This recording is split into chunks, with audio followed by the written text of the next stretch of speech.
Daily. Taste the Daily.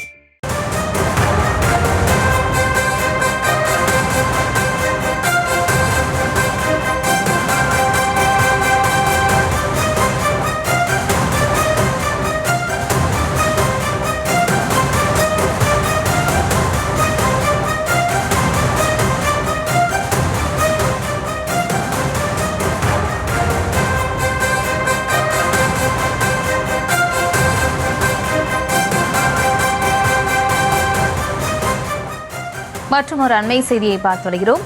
Ramadoss நடத்தும் பாமக செயற்குழுவில் அவரது மகள் ஸ்ரீகாந்தி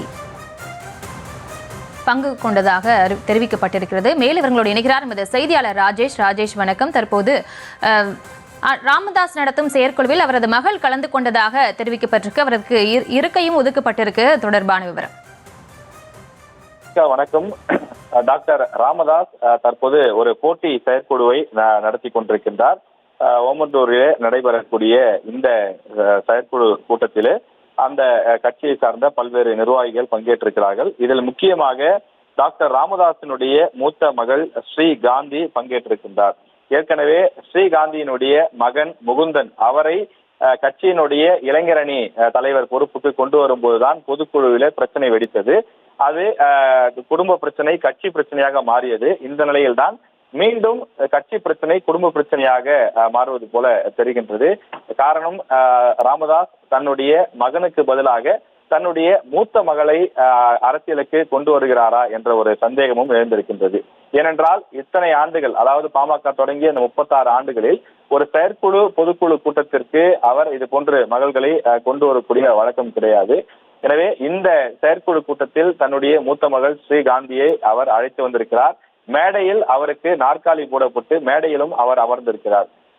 டாக்டர் ராமதாஸ் அணியுடன் முக்கிய நிர்வாகிகளாக இருக்கக்கூடியவர்கள் மட்டுமே மேடையில் அமர்ந்திருக்கக்கூடிய நிலையில் அவர்களில் ஒருவராக ஸ்ரீகாந்தியும் அமர்ந்திருப்பதால் தன்னுடைய ஒரு அரசியல் வாரிசாக தன்னுடைய மூத்த மகளை கொண்டு வர நினைக்கிறாரா என்ற சந்தேகமும் தற்போது எழுந்திருக்கின்றது.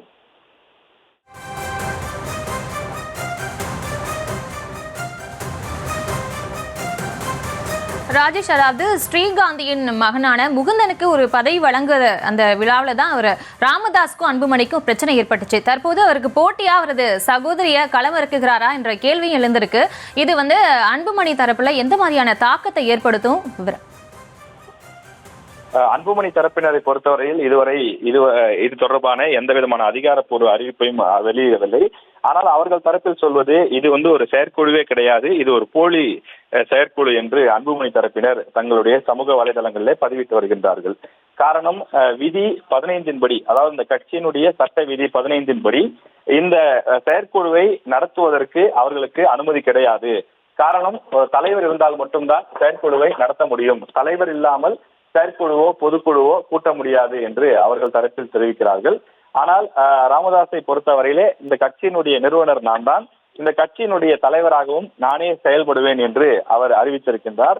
எனவே கட்சியினுடைய தலைவர் என்ற அடிப்படையிலே செயற்குழுவை கூட்டுவதற்கான அதிகாரம் தனக்கு இருப்பதாக டாக்டர் ராமதாஸ் தெரிவிக்கின்றார். எனவே தன் அணியினருடன் தன் தரப்பு ஆதரவாளர்களுடன் அவர் இந்த செயற்குழு கூட்டத்தை அவர் நடத்தி வருகின்றார். டாக்டர் ராமதாஸை பொறுத்தவரையிலே நான் இருக்கும் அணிதான் கட்சி, நான் தான் இந்த கட்சியை உருவாக்கியவன் என்று அவர் குறிப்பிடுகின்றார். எனவே இந்த விஷயத்தை பொறுத்தவரையிலே இருவருக்கும், தந்தை மகன் இருவருக்கும் இடையே தொடர்ந்து பிரச்சனை நீடித்து வரக்கூடிய நிலையில் இந்த செயற்குழு செல்லாது என்று அன்புமணி தரப்பினர் தெரிவிக்கிறார்கள். ஆனால் இந்த செயற்குழு செல்லும். இந்த செயற்குழுவை கூட்டுவதற்கு நிறுவனர் என்ற அடிப்படையிலும் தலைவர் என்ற அடிப்படையிலும் தங்களுக்கு அந்த உரிமை இருக்கிறது என டாக்டர் ராமதாஸ் தரப்பினர் தெரிவிக்கின்றார்கள். ஆனால் இதில் முக்கியத்துவம் பெறக்கூடிய விஷயம் என்னவென்றால், டாக்டர் ராமதாஸ் தன்னுடைய மூத்த மகள் ஸ்ரீகாந்தியை அழைத்து வந்து மேடையிலே அமர வைத்திருக்கின்றார். எனவே அன்புமணிக்கு போட்டியாக தன்னுடைய மகளையே களமிறக்கி அவர் அரசியல் காய் நகர்த்தல்களை தொடங்கியிருக்கிறாரா என்ற சந்தேகமும் எழுந்திருக்கின்றது.